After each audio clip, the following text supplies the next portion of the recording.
నమస్కారం. ఆధ్యాత్మిక సుధాసాగరం ధర్మ సందేహాలు ప్రత్యేక కార్యక్రమానికి సాదర స్వాగతం. బ్రహ్మమురారి సురార్చితలింగం నిర్మల భాసిత శోభితలింగం జన్మచ దుఃఖ వినాశకలింగం తత్ప్రణమామి సదా శివలింగం. శివలింగంలో పూజలందుకునే ఆ దేవదేవుణ్ణి దర్శిస్తే చాలు మనసంతా శివధ్యానంతో పులకించిపోతుంది. అందుకే ఆ మహాదేవుణ్ణి క్షేత్రాల్లో, ఆలయాల్లోనే కాకుండా ప్రతి నిత్యం ప్రతి ఇంట్లో అందరూ షోడశోపచారాలతో పూజలు చేస్తూ ఉంటారు.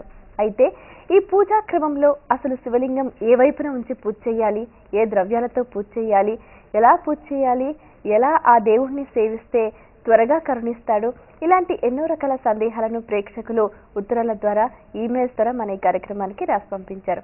వాటన్నిటికీ శాస్త్రీయ సమాధానాలు అందించడానికి మనతో పాటున్నారు ప్రముఖ ఆధ్యాత్మికవేత్త, శృంగేరి శారదాపీఠ ఆస్థాన విద్వాంసులు, పండితులు అయిన డాక్టర్ బాచంపల్లి సంతోష్ కుమార్ శాస్త్రి గారు.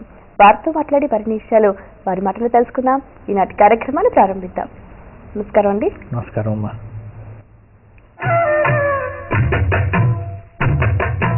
మొదటి ఉత్తరం చూద్దామండి. తప్పకుండా అమ్మా. వీణ హైదరాబాద్ నుంచి రాస్తున్నారు. ఇంట్లో శివలింగం ఉండవచ్చా, తెలియజేయగలరు అంటూ రాస్తున్నారు. నాగేంద్రహారాయ త్రిలోచనాయ భస్మాంగరాగాయ మహేశ్వరాయ నిత్యాయ శుద్ధాయ దిగంబరాయ తస్మై నకారాయ నమః శివాయ. శివాయ గురవే నమః. చాలా మంచి సందేహం అడిగారమ్మా. ఇంట్లో శివలింగం ఉండవచ్చా అనే ప్రశ్నే లేదు. కారణం ఏంటంటే ఇంట్లో శివలింగం ఉండి తీరాలి తప్పకుండా. ఇంట్లో మనం చాలా విగ్రహాలు పెట్టుకుంటాం. అయితే శివుడి దగ్గరికి వచ్చేసరికి మాత్రం శివలింగం అనేటువంటిది ఇంట్లో ఉండాలా వద్దా అని చాలామందికి ఈ సందేహం ఉంటుంది. కానీ ఇంట్లో శివలింగం తప్పకుండా ఉండాలి. ఎందుకంటే మిగతా దేవతా విగ్రహాలు ఇంట్లో ఉన్నప్పుడు శివలింగం పెట్టుకోవటానికి అభ్యంతరం ఏముంటుంది? ఉండదు. తప్పకుండా ఏ ఇంట్లోనైతే శివలింగం ఉండదో ఆ ఇంట్లో ఐశ్వర్యం ఉండదు. ఐశ్వర్యం శివపూజనాత్. కాబట్టి శివారాధన జరిగితే, శివారాధన ప్రతినిత్యము చేస్తే తప్పకుండా ఆ ఇంట్లో ఐశ్వర్యము అంటే నేను దరిద్రుణ్ణి అనేటువంటి భావన రానివ్వకుండా నిన్ను ఉన్నంతలో సంతోషంగా నీకు అట్టి యోగాన్ని ప్రసాదించేటువంటి దేవదేవుడు, మహాదేవుడు, సాంబ సదాశివుడు. కాబట్టి ఇక్కడ ఇంట్లో శివలింగం అనేటువంటిది ఒక్కటి పెట్టుకోవటం ద్వారా 3 లాభాలు ఉన్నాయి. ఒకటి, పీఠం అంబామయ ప్రోక్తం అని శాస్త్రం. శివలింగం 3 భాగాలుగా చెప్పబడ్డది. ఒకటి పీఠం అంబామయ ప్రోక్తం అంటే పీఠం ఎప్పుడు కూడా అమ్మవారు, దాని మీద ఉన్నటువంటి పానవట్టం మహావిష్ణు, అది విష్ణు స్వరూపము, పైన ఉండేటువంటి లింగము శివస్వరూపము. అంటే ఒకే లింగములో ఇటు అమ్మవారు, అటు విష్ణువు, ఇటు అయ్యవారు, ఈ 3 కలిపి ఉన్నటువంటి మహాశక్తివంతమైనటువంటి ఈ శివలింగమును ఇంట్లో పెట్టుకొని పూజించడం ద్వారా సర్వ శ్రేయస్సులు ఆ ఈశ్వరుడు ప్రసాదిస్తాడు. కాబట్టి నిరభ్యంతరంగా మీ ఇంట్లో శివలింగం పెట్టుకోవచ్చు. పెట్టుకోవాలా వద్దా అనేటువంటి సందేహం ఇవాళ ఉంటే భక్తి టీవీ ద్వారా అందరికీ చెబుతున్నాం. ఎవ్వరికీ అట్టి సందేహం అక్కర్లేదు. అందరూ మీ ఇళ్లల్లో శివలింగాలు పెట్టుకోవచ్చు నిరభ్యంతరంగా. మరి ఉత్తరం చూద్దామండి. కార్తికేయ ఈమెయిల్ నుంచి రాస్తున్నారు. ఇంట్లో శివలింగం ఎంత పరిమాణంలో ఉండాలి, తెలియజేయగలరు అంటూ రాస్తున్నారు. ఇంట్లో శివలింగం పెట్టుకోవచ్చు.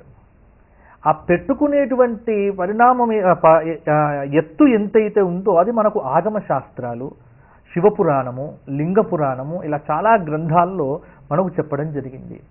ఇంట్లో శివలింగం అనే కాదు, ఏ విగ్రహం పెట్టుకున్నా ఆ విగ్రహానికి ఒక ఎత్తును మన పెద్దలు నిర్దేశించినారు.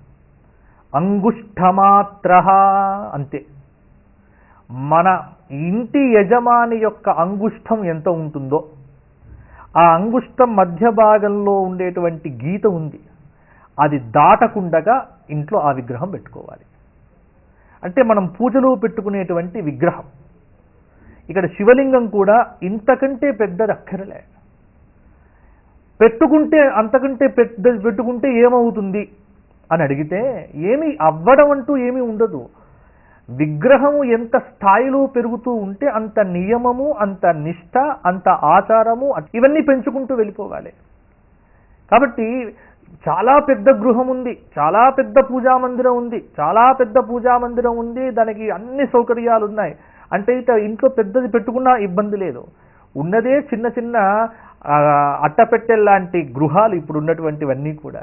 కాబట్టి దీనిలో పెద్ద పెద్ద విగ్రహాలు ఎప్పుడు కూడా పెట్టుకోవద్దు. విగ్రహం పెద్దదైతే దానికి ప్రాణప్రతిష్ఠ కనుక చేసినట్లయితే, ఒక్కసారి విగ్రహానికి ప్రాణప్రతిష్ఠ చేస్తే తెల్లవారి నుంచి తప్పకుండా దానికి షోడశోపచారాలు నివేదన చెయ్యాలి. నివేదన చెయ్యకుండా మనం ఇంట్లో భోజనం చేయడానికి వీల్లేదు. విగ్రహం ఎంత ఎత్తు వెళ్తే అంత అన్నము, అంత నైవేద్యం కూడా అవసరం. ఇప్పుడు నైవేద్యం పెట్టేటప్పుడు కూడా పెద్ద విగ్రహానికి చెంచాలో ఇంత నైవేద్యం పెడితే కుదరదు. ఎంత పెద్ద విగ్రహం ఉన్నప్పుడు ఆ స్థాయిలో నివేదన పెట్టాలి. ఆకారం పెద్దదైనప్పుడు మనం భోజనం బాగానే చేస్తున్నాం కదా.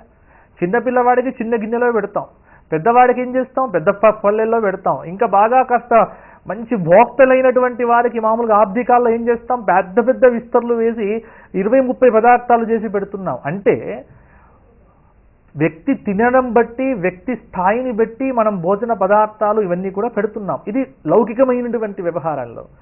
అలాగే ఇక్కడ ఆధ్యాత్మికంగా కూడా చూస్తే శివుడు తింటాడా కాదు, శివుడు తిన్నా తినకున్నగా శివుడి యొక్క విగ్రహం, ఇప్పుడు వెంకటేశ్వర స్వామి విగ్రహం అంత ఎత్తున ఉంది, 9 అడుగుల 9 అంగుళాలు తిరుమల క్షేత్రంలో.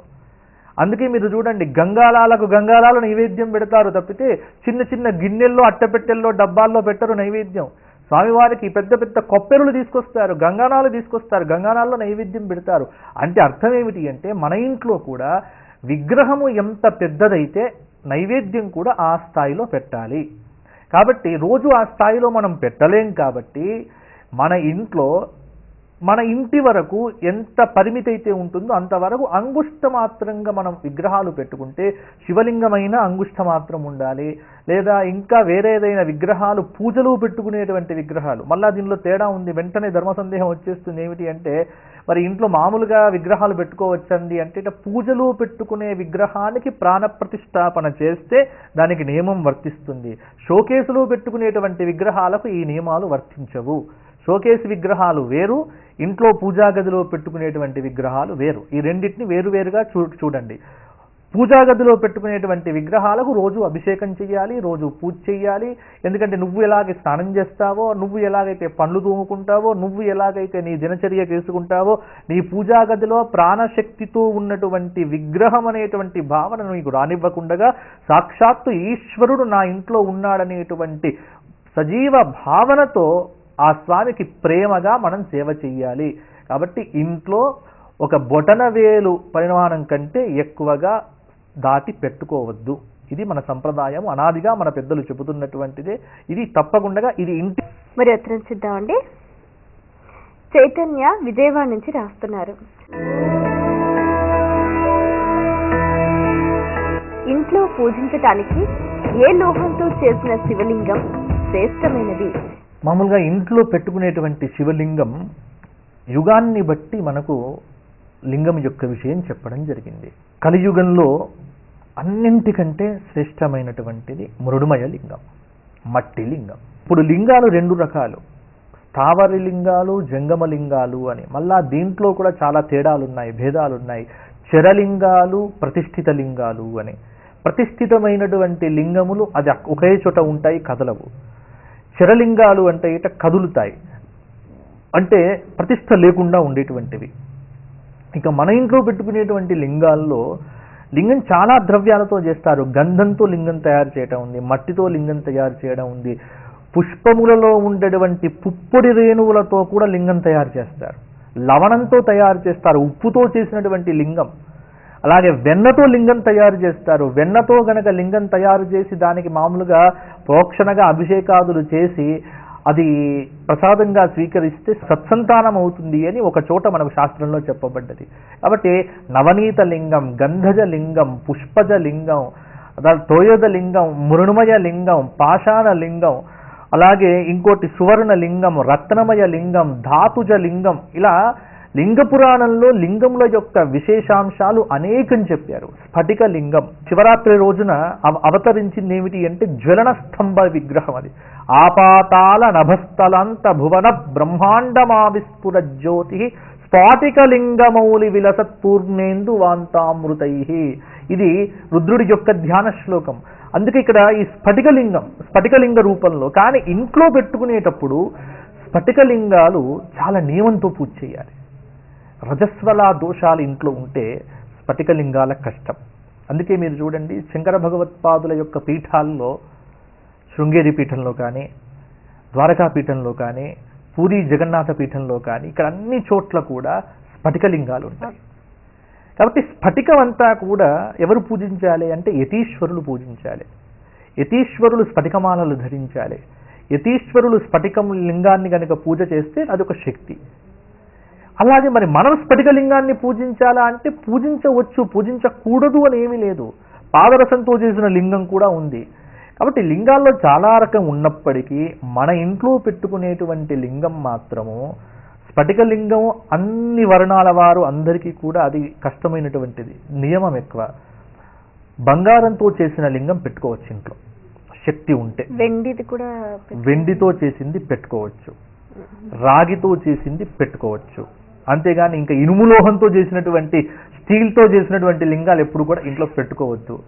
అయితే లింగం పానవట్టం మామూలుగా వెండితో చేసి దానిలో నర్మద బాణం పెట్టుకుంటే మంచిది. చిన్నది నర్మద బాణం దొరుకుతుంది. కాబట్టి నర్మద బాణం చాలా మంచిది. దాంట్లోనే స్ఫటికం వేస్తారు. చెప్పే కదా, స్ఫటికలింగం ఏదైతే ఉన్నదో లింగం మొత్తం పానవట్టంతో సహా స్ఫటికలింగాకారంలో ఉంటాయి. అది లేకుండా ఓన్లీ చుట్టూ పానవట్టం చేయించుకొని వెండితో ఆ మధ్యలో స్ఫటికం గనక పెట్టుకుంటే అలా అయినా లింగానికి పూజ చేయవచ్చు. కానీ వీటన్నింటికంటే శ్రేష్టమైనటువంటిది ఏమిటంటే కలియుగంలో కాస్త నియమాలకు తట్టుకునేది, మన ఇంట్లో మనం చేసుకునేటువంటి దానికి అనుకూలంగా నర్మద బాణం చిన్నది పెట్టుకుంటే అంగుష్టమాత్ర పరిణామంలో ఆ లింగం చాలా హ్యాపీగా, ఆనందంగా, సుఖంగా మనకున్నటువంటి నియమాలతో మనం పూజ చేసుకోవచ్చు. కాబట్టి నర్మద బాణం తీసుకొచ్చుకొని, ఇక్కడ కాశీలో దొరుకుతాయి, నర్మదా నది చుట్టుపక్కల పరిసర ప్రాంతాల్లో మనకు దొరుకుతాయి. నర్మద బాణం అని అంటారు దాన్ని. కాబట్టి ఆ నర్మద బాణం చిన్నది కూడా మన ఇంట్లో పెట్టుకుంటే చాలా మంచిది. లేదు, ఏ రోజుకు ఆ రోజు మట్టితో లింగం చేసి అభిషేకం చేసి తిరిగి ఆ మట్టి లింగాన్ని నీళ్ళల్లో కానీ పుష్పముల్లో కానీ కలపటం అనేటువంటిది అలా అయినా చేసుకోవచ్చు. రెండు చాలా మంచిది. లేదు మాకు శక్తి ఉందండి, ఒక 2-3 తులాలతో మేము బంగారు లింగం చేసుకుంటామంటే బంగారంతో కూడా లింగం చేసుకోండి. బంగారు లింగం కూడా ఇంట్లో పెట్టుకోవచ్చు. కానీ నర్మద బాణం అన్నింటికంటే కూడా శ్రేష్టమైనటువంటిది. ఇది ఇంట్లో పెట్టుకుంటే చాలా మంచిది. మరి అత్యంత ఖమ్మం నుంచి వేణుమాధవ్ రాస్తున్నారు, ఇంట్లో శివలింగం ఉన్నట్లయితే నిత్యాభిషేకం చేయాలా, తెలియచేయగలరు అంటూ రాస్తున్నారు. ఇంట్లో శివలింగం ఉంటే నిత్యాభిషేకం తప్పకుండా చేయాలి. ఇప్పుడు మన ఇంట్లో ఉన్నామంటే మనం రోజు స్నానం చేస్తాం కదా, స్నానం చేయకుండా ఉంటామా? ఒకటే పద్ధతి అండి. ఇంట్లో పూజ అంటే విగ్రహాలు ఏవైనా ఉన్నాయి అంటే తప్పకుండా ఈరోజు పూజ చేయాలా అండి, మానేయాలా అనేటువంటి ప్రశ్నలే ఉత్పన్నం కావు. తప్పకుండా ఎన్ని పరిస్థితులు అడ్డంకులున్నా యథావిధిగా పూజ జరగవలసిందే. ఇంట్లో శివలింగం ఉంటే ప్రతి నిత్యం అభిషేకం చేయవలసిందే, ఖచ్చితంగా చేయాలి. ఇక్కడ కూడా దేనికి అభిషేకం చెయ్యాలి అంటే మీకు మొదటి ప్రశ్నలోనే చెప్పా, ప్రాణ ప్రతిష్టాపన చేసినటువంటి లింగమైతే నిత్యాభిషేకం చెయ్యాలి. ప్రాణ ప్రతిష్టాపన లేకుండా మామూలుగా నేను ఎక్కడి నుంచో వెళ్ళి ఏదో తీర్థయాత్ర, ఇప్పుడు ఏ తీర్థయాత్రకు వెళ్తే ఆ తీర్థయాత్రలో ఏవో లింగాలు అవి వీటిలో కొనుక్కొచ్చేసేసి గూడంతా నింపేస్తూ ఉంటారు మొత్తం చాలామంది కూడా. అది అంత మంచిది పద్ధతి కాదు. ఏ క్షేత్రంకు వెళ్తే అక్కడి నుంచి ఒకటి తీసుకురావడం, గూళ్ళల్లో పెట్టుకోవడం, దేవుళ్ళు చాలామంది అయిపోయారని మళ్ళా బాధపడటం, అన్ని అక్కరలేదు. షోకేజ్లో పెట్టుకునేటువంటి శివలింగం అయితే మామూలుగా పెట్టుకొని దండం పెట్టుకోండి. కానీ పూజా గదిలో ప్రాణ ప్రతిష్టాపన చేసినటువంటి శివలింగం కనుక ఉంటే తప్పకుండా దానికి ప్రతి నిత్యం అభిషేకం చేయాలి. చేతులారంగ శివుని పూజించడేని, నోరు నొవ్వంగ హరికీర్తి నుడుబడేని. పోతనామాత్యుల వారు అంటారు భాగవతంలో. కాబట్టి చేతులారంగా, మనకు 2 చేతులు ఇచ్చింది ఎందుకు అంటే శివుడికి అభిషేకం చేయటానికే. అభిషేక ప్రియ శంభు అలంకార ప్రియో విష్ణు దత్తస్తు స్మరణ ప్రియ అని మనకు ఏ దేవతామూర్తి యొక్క ఉపాసన ఎలా చేయాలో చెప్తున్నప్పుడు శాస్త్రంలో చెప్పినటువంటిది అభిషేక ప్రియ శంభు. శివుడికి అభిషేకం చేయాలి తప్పకుండా. ప్రతినిత్యం ఇంట్లో చెంబు నీళ్లు తీసుకొని గంగాజలం, మనం వెళ్ళినప్పుడు గంగ తెచ్చుకుంటాం కాశీకి వెళ్తే, లేదు గంగాజలం తీసుకొచ్చుకోలేదు, ఇంట్లో ఉండేటువంటి జలమైన గంగే చ యమునే చైవ గోదావరి సరస్వతి నర్మదే సింధు కావేరి జలే అస్మిన్ సన్నిధిం కురు. అస్మిన్ జలే అంటే ఈ నేను వాడుతున్నటువంటి బోరింగ్ నీళ్ళల్లో కూడా, అస్మిన్ జలే అంటే అదే మనం బోర్ వాటర్ తెచ్చుకున్నామా, ఇంకోటి తెచ్చుకున్నామా, మన ముందర పాత్రలు పెట్టుకున్నటువంటి జలంలో అస్మిన్ జలే గంగే చ యమునే చైవ గోదావరి సరస్వతి నర్మదా సింధు కావేరి జలే అంటే ఇన్ని నదులు వచ్చి ఈ కలశంలో ఉండుగాక అని మంత్రంతో భావన చేసి ఆ జలంతో శివుడికి అభిషేకం చేయవచ్చు. తప్పకుండా మన ఇంట్లో పెట్టుకున్నటువంటి శివలింగానికి మనం నిత్యాభిషేకం అనేది తప్పకుండా చెయ్యాలి. అభిషేకం చేయకుండా దాన్ని తీసి మామూలుగా ఖాళీగా పెట్టడము లేకపోతే నివేదన లేకుండా పెట్టడము చేయవద్దు. తప్పకుండా అభిషేకం చేయాలి. మరి ఉత్తరం చూద్దామండి. పావని ఈమెయిల్ ద్వారా రాస్తున్నారు. శివలింగం ఉండి పూజించకపోతే ఎవరికైనా దానం చేయవచ్చునా? శివలింగం ఇంట్లో పెట్టుకొని ఏదైనా కారణాంతరముల చేత దానికి పూజాధికాలు చెయ్యకపోతే దోషం. అంటే ఇక్కడ కూడా వంశ పరంపరాగతంగా వస్తున్నటువంటి శివలింగాలు వేరు. ఇప్పుడు చాలా మంది మన తాతలు తండ్రులు మన ఇళ్ళల్లో పూజలు చేసేవారు. ఒక పరంపరాగతంగా వస్తుంది దేవతార్చన. ఈ పరంపరాగతంగా అంటే మన తాత దగ్గర నుంచి మన తండ్రి దగ్గరికి వచ్చింది, తండ్రి దగ్గర నుంచి ఇప్పుడు పెద్ద కొడుకు వచ్చింది. ఇప్పుడు వచ్చినటువంటి చిక్కేమిటి అంటే ఇప్పుడు ఇప్పటి వరకు ఇబ్బందులు ఏం కాలేదు, తండ్రి వరకు ఇబ్బంది కాలేదు, కానీ కొడుకు వచ్చేసరికి ఇబ్బంది అవుతుంది. ఎందుకంటే సాఫ్ట్వేర్లు, హార్డ్వేర్లు, తర్వాత అమెరికా ప్రయాణాలు, అమెరికాలో సెటిల్మెంట్లు. అందువల్ల ఇవాళ చాలా మంది గృహాలలో దేవతార్చన చేయటానికి అంటే వంశ పరంపరాగతంగా వస్తున్న దేవతార్చనను ఏం చేయాలో తెలియట్లేదు. మరి చేయకుండా తప్పకుండా చేయాలి. మన వంశంలో మనందరి చేత తాత ముత్తాతల చేత ఆరాధించబడినటువంటి శివలింగాలు పూజాధికాలు లేకుండా కేవలం డబ్బాల్లో పెట్టేసేసి బీరువాల్లో పెట్టడం మంచిది కాదు. పూజలు చేయకుండా పాడుబడ్డట్లుగా పెట్టడం మంచిది కాదు. మీరు చేస్తే అంతకంటే యోగం ఇంకొకటి లేదు. ఎన్ని పనులున్నా మానేసుకొని అమెరికా వెళ్ళినా అమెరికా తీసుకెళ్ళొచ్చు దేవతార్చన, ఏమీ తప్పు కాదు. అమెరికాలో శ్రద్ధగా చేయొచ్చు. చేసేటువంటి వాళ్ళు చాలామంది ఉన్నారు, నేను చూశా. లేదు ఇక్కడ హైదరాబాద్లో ఉన్నారా లేకపోతే ఈ భారతదేశంలో ఉన్నారు అంటే ఏ ప్రాంతంలో ఉన్నా పొద్దున లేచిన తర్వాత ఇంత అభిషేకం అనేటువంటిది చేసి ఇంట్లో ఉన్నటువంటి దేవతార్చనకు కాయో పండో కూరో ఏదో ఇంత నైవేద్యం పెట్టి ఒక 15-20 నిమిషాలు దానికోసం స్పేర్ చేస్తే అంతకంటే యోగం ఇంకొకటి లేదు. ఈ రెండు కూడా బద్ధకం వల్ల మా వల్ల కాదు అని దానిలో శ్రద్ధ కనుక లేకపోతే, మీరెవ్వరూ చేయకపోతే, పట్టించుకోకపోతే అది తీసుకువెళ్ళి ఏదైనా ఒక ఆలయంలో ఒక పూజారికి ఇచ్చి దాన్ని దానంగా కాకుండా మీరు రోజు పూజ చేయండి అని ఆ పూజ చేయటానికి కావలసినటువంటి రుసుమును ప్రతి నెల మీరు చెల్లిస్తూ మీ ఇంట్లో ఉన్నటువంటి దేవతార్చన సమీపంలో ఉన్నటువంటి ఆలయంలో ఉన్నటువంటి అర్చకులకు ఇచ్చి చేయించుకోవడం ఇంకొక పద్ధతి.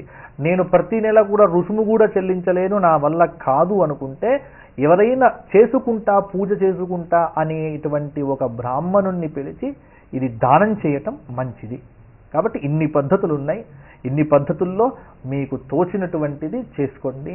నన్ను అడిగితే మాత్రం నేను ఖచ్చితంగా చెప్పేటువంటిది ఒక్కటే ఏమిటంటే వంశ పరంపరాగతంగా వచ్చినటువంటి దేవతార్చనను మాత్రం దానాలు ఇవ్వటమో వదిలిపెట్టుకోవడమో లాంటిది చేసుకోకుండా శ్రద్ధగా మీ ఇంట్లో మీరు చేసుకుంటూ ఉంటే అది చాలా ఆనందంగా ఉంటుంది. అది మీ కుటుంబానికి శ్రేయస్సును కలిగింపజేస్తుంది. భగవంతుడి యొక్క విగ్రహాన్ని, భగవంతుడి యొక్క పూజను నేను చెయ్యలేను బాబు అని, చెయ్యలేననేటువంటి కారణంతో ఎవరికో ఇవ్వడం కంటే కాస్త శ్రద్ధ పెట్టి రోజు 15 నిమిషములు ఇంట్లో దేవతార్చన చేసుకుంటే అది కుటుంబం అంతటినీ కాపాడుతుంది. అలా చెయ్యలేని పక్షంలో దానం ఇస్తే మంచిది. మరి ఉత్తరం చూద్దామండి. ఈమెయిల్ ద్వారా శేఖర్ రాస్తున్నారు. ఊరెళ్ళినప్పుడు శివలింగాన్ని నీటిలో పెట్టి వెళ్ళాలా, తెలియచేయగలరు అంటూ రాస్తున్నారు. నీటిలో పెట్టడము, తర్వాత బియ్యంలో పెట్టడం అనేటువంటిది అనాదిగా చెబుతున్నటువంటి ఆపద్ధర్మ సూత్రం. ఇక్కడ ధర్మాల్లో కూడా ఆపద్ధర్మం వేరు. ఆపద్ధర్మంలో నీళ్ళలో పెట్టి వెళ్తే వెళ్ళవచ్చు, కానీ మనకు ప్రతిరోజు ఆపద్ధర్మం రాదు.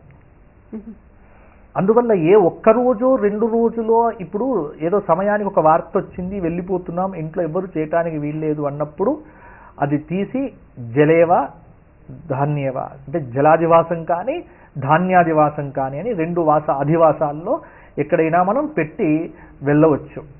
అదేమీ తప్పు కాదు. కానీ మనం ఎక్కడికైనా వెళ్ళే ముందు అది ఎవరైతే పూజ చేస్తారో వాళ్లకు అప్పచెప్పి పూజ చేయించటం ఉత్తమం. పూజ చేయించడం అనేటువంటిది ఉత్తమం. లేదు మన ఇంట్లోనే దాన్ని పెట్టి ఆపద్ధర్మంగా ఇది పెట్టడం అనేటువంటిది మధ్యమం.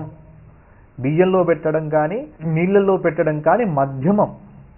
ఈ 2 చేయకుండా పూజ కూడా అన్ని వదిలిపెట్టేసేసి అది అలా అక్కడే పెట్టడం అనేటువంటిది అధమం.